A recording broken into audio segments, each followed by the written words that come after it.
Olá, eu sou Rosângela Espinossi e esse é o podcast do médico psiquiatra Ciro Massi. Hoje nós vamos falar de um assunto muito pertinente nos dias atuais, a síndrome de burnout. Ciro, a busca pelo termo aumentou 122% durante a pandemia. Fale um pouquinho sobre isso. Por que esse aumento tão grande assim? Pois é, burnout, né? Onde vem essa palavra? Burn do inglês queimado, né?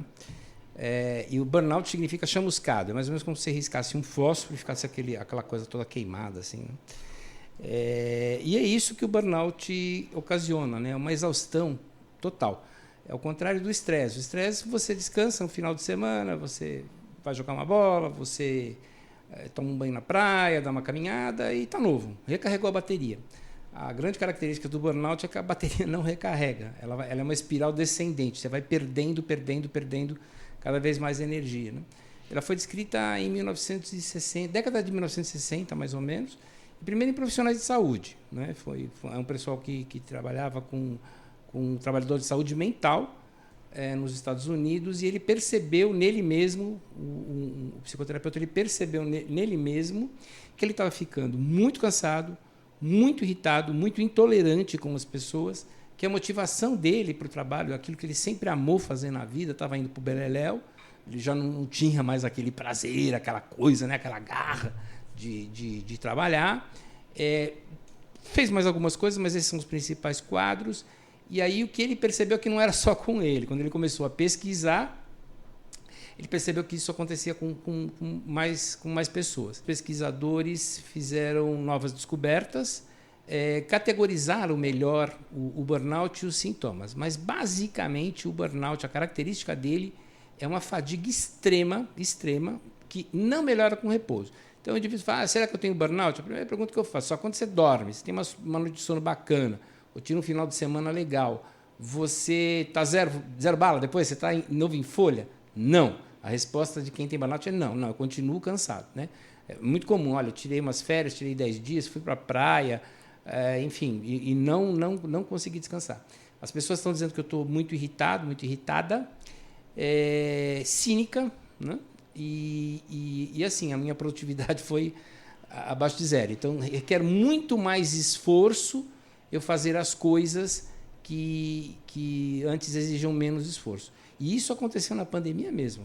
E você acha que isso também afetou os profissionais de saúde, agora na pandemia, ou os profissionais em geral, o pessoal que trabalha em home office?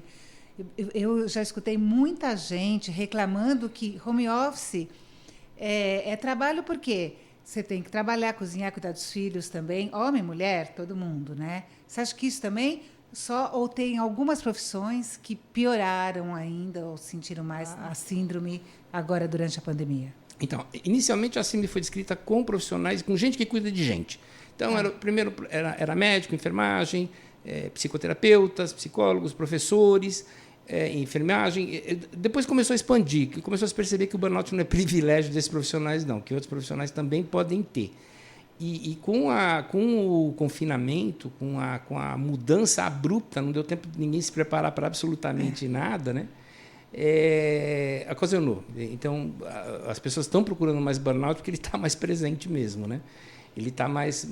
É interessante conhecer, a gente vai falar disso, conhecer quais são os sinais, os sinais e sintomas, os alarmes, o que pode estar acontecendo. E quais são? Para procurar ajuda. Quais são? Assim, a pessoa não dorme, está cansado o tempo todo, acha que é só um estresse, assim, uma coisa que vai passar, mas não é.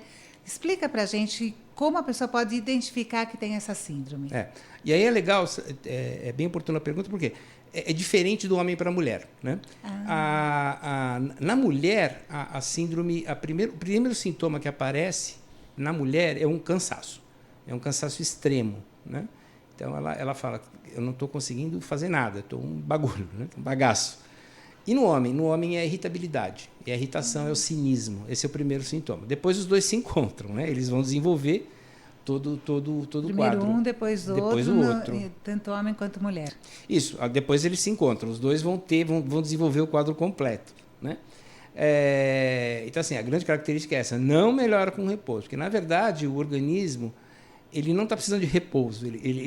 Na verdade, o cérebro ele erra. Ele tem um errozinho que ele comete, que é o seguinte: normalmente, quando você descansa, quando você dorme, a energia do corpo, quer dizer, o grau de relaxamento, o grau de restauração é percebido pelo cérebro, e o cérebro fala, tá bom, agora manda bala, continua a tua vida. Então, se você tiver uma escala, como se fosse um termômetro, só que não mede temperatura, mas mede cansaço, o cérebro ele começa a errar. E ele acha que, mesmo você descansado, você ainda está muito cansado. Né? Então, ele começa a exigir mais e mais descanso, só que ele vai... É como se ele subisse a escala, mesmo que você... Você pode descansar o que você quiser, que você não vai conseguir atingir a necessidade. Né? Essa é uma armadilha que o cérebro traz nessas situações. E quais as consequências disso para homem ou para mulher? O que pode acarretar isso? Fisicamente, mentalmente, né? A primeira, assim, normalmente o burnout acomete pessoas que são muito ativas e muito conscienciosas. São pessoas muito responsáveis, né? Porque a pessoa que não está nem aí não vai ter burnout. Né?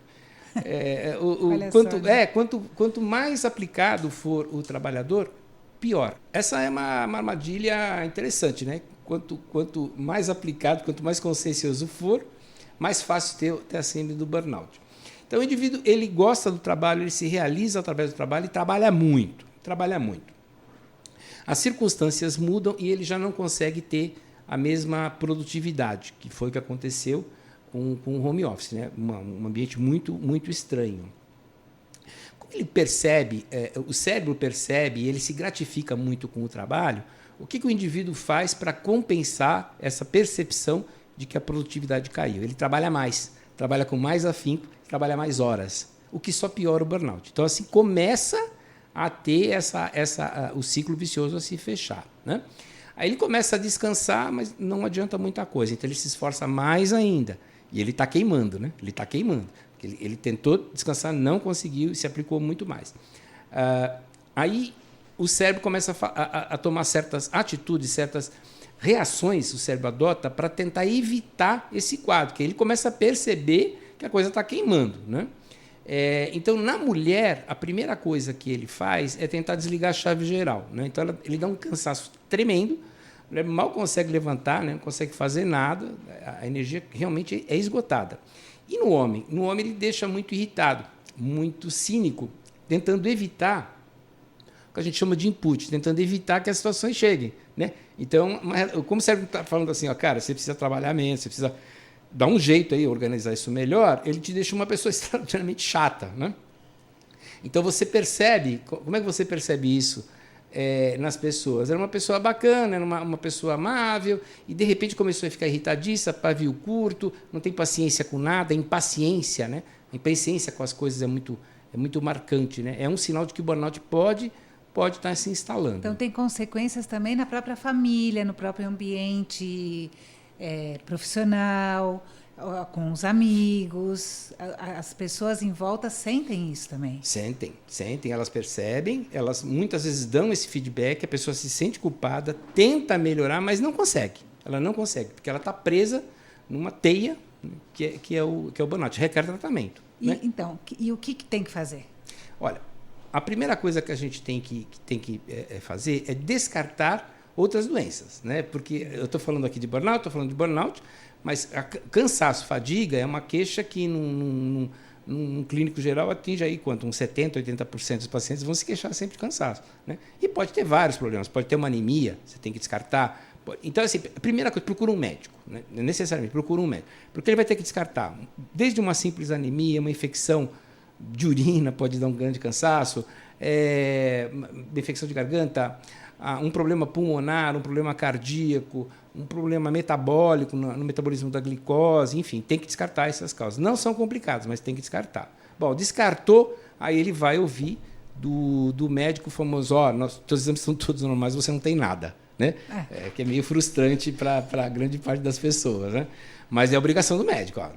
Só que ele não fala, você não tem nada. Ele tem que falar, provavelmente você está com burnout. Né? Então, aí a gente tem que... o tratamento que se exige é de uma outra maneira. Bom, o burnout, isso é muito importante, ele necessariamente, por definição, ele está relacionado ao trabalho. Se não for relacionado ao trabalho, você tem que dar outro nome. tá? Mas não é mais burnout. Burnout, por definição, a Organização Mundial da Saúde definiu isso, tá? No Código Internacional de Doenças. Isso é interessante, está no Código Internacional de Doenças, mas burnout não é doença, tá? Eu mesmo caí nessa quando lançaram. Ele é um agravo de saúde, né? Tem uma diferença. Ele ninguém é aposentado por burnout, porque ele não é uma doença. Mas o burnout desencadeia outras doenças. Ele agrava toda a situação de saúde do indivíduo. Né? Como o que, por exemplo? Se ele tem um diabetes, ele piora. Se ele tem uma doença do coração, ele piora. Ele pode piorar de muitas coisas. Né? A produtividade dele realmente ele também não consegue. Mas, primeiro, é necessariamente relacionado com o trabalho. Bom, a partir do momento em que foram descartadas as doenças orgânicas, a partir do momento em que você falou, olha, não, realmente isso aqui é o burnout, você tem lá preenche todos os critérios, é tratado. Aí você começa a ver, primeiro, as causas que são do ambiente de trabalho. Né? Primeiro, vamos ver o que pode estar acontecendo. Segundo, quais são as características de personalidade, de temperamento daquela pessoa que possam estar afetando. Terceiro, o grau de comprometimento funcional, não é anatômico, não existe lesão, não tem nada quebrado, mas a função do organismo está comprometida. Tem uma grande função do organismo, que é a garantia do nosso equilíbrio. Né? Você corta um dedo, ele cicatriza, você vai na boa. Né?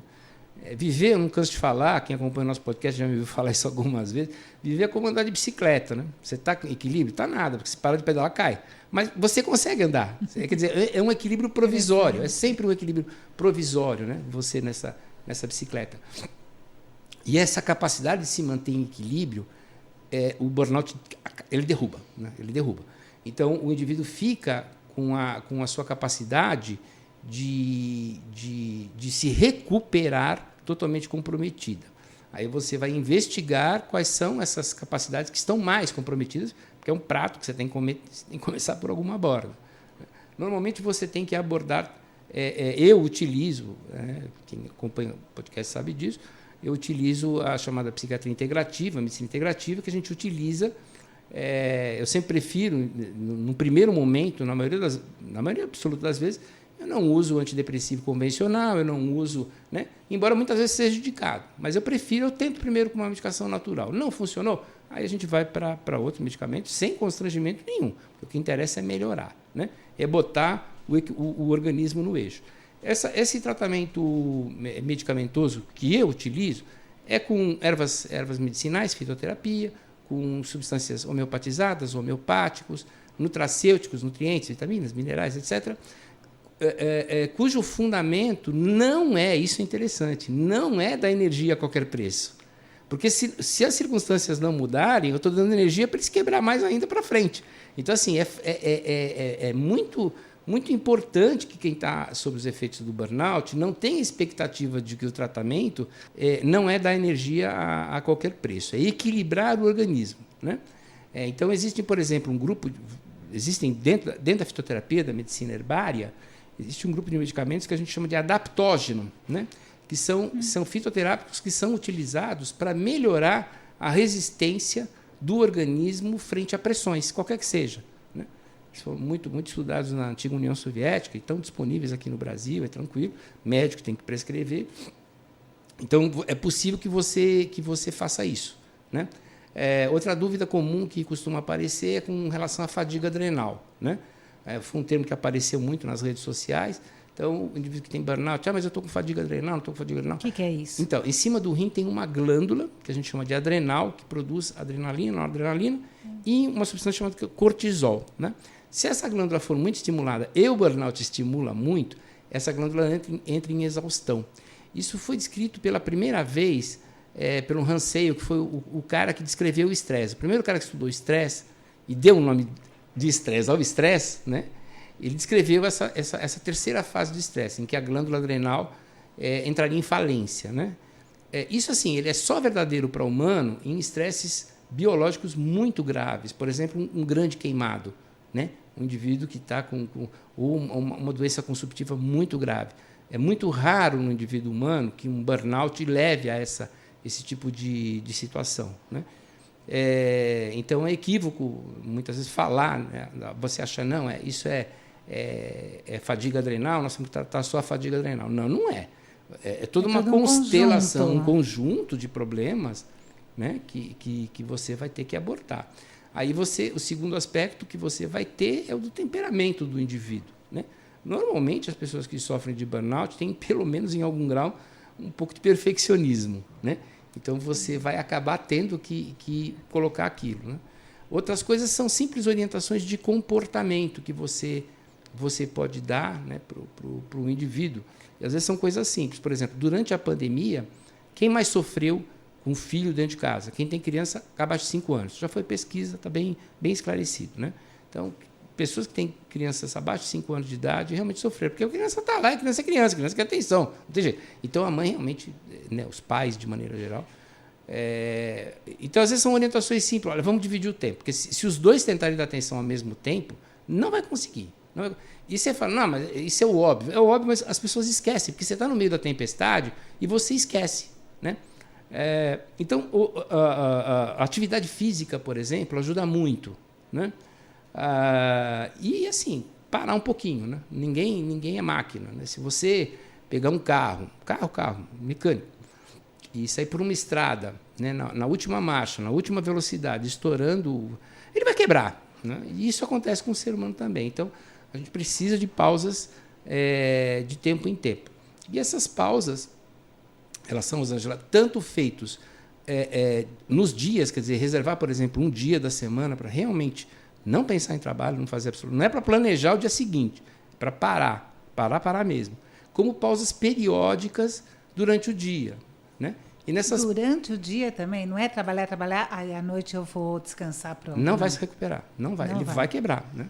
Então, ele tem que parar de tempo em tempo. Quem usa o esquema de administração de tempo do Pomodoro, que é aquele alarmezinho, que é um tomate, né, que é de 20 minutos para 5 minutos, já se força a parar, né?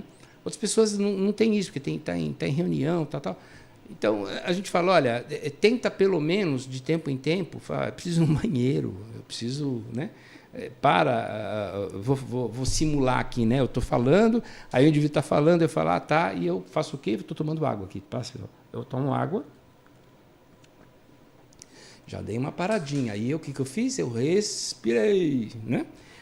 Outra coisa que a gente tem que evitar, de qualquer maneira, é o jejum prolongado. Essas dietas aí que estão fazendo de jejum, de permanecer muito tempo, porque assim, o cérebro ele não tem reservas de glicose, né? O cérebro ele tem mais ou menos 3 a 5% da nossa massa corporal, mas consome 20% da nossa energia. 20%. 3% do corpo consome 20% da energia, sem reserva alguma. Então, assim, se você ficar muito tempo sem comer, o cérebro, coitadinho, ele está sobrecarregado. Queima, né? Vai queimar. Né? Mas, enfim, o recado aqui, para a gente finalizando da minha parte, seria esse. Se você se identificou com esses sintomas de grande cansaço, que não se recupera com as medidas habituais de repouso, né? de sono, você percebeu que está mudando o teu temperamento, está mais irritadiço, que está, né? Muitas vezes eu recebo muitos pacientes assim, né? Se sentem muito culpados, que eu estou descontando que não tem nada com isso, estou descontando a minha irritabilidade em cima das crianças, em cima de outras pessoas que não tem nada com isso. Quer dizer, percebeu isso? Olha, é para procurar ajuda, né? Burnout tem tratamento. Quanto mais tempo ele levou para se instalar, mais tempo ele vai levar para sair. Não existe milagre, né? Mas a gente tem tratamento. E eu posso dizer isso de boca cheia, porque eu, como N outros médicos, já tive alguns episódios de burnout. Então, assim, você aprende a gerenciar médico. É muito, muito raro você encontrar um médico que não tenha burnout, né? Em pelo menos alguns períodos da sua vida, né? Como eu já estou aí com algum tempo de janela, já aprendi a gerenciar a coisa. Mas é isso, pessoal. Percebeu que está com esses sinais incipientes de burnout, descarta as patologias físicas. Quando o médico fala assim, ó, todos os exames estão normais, você não tem nada, esse nada pode significar burnout e precisar de tratamento especializado. O que a gente leva de mensagem disso é: não deixe o cérebro queimar, né, Ciro? É isso aí. Então, por hoje é isso, pessoal. Espero que vocês tenham gostado. Se tiver dúvidas, sugestões, entre nas nossas redes sociais e até o próximo episódio.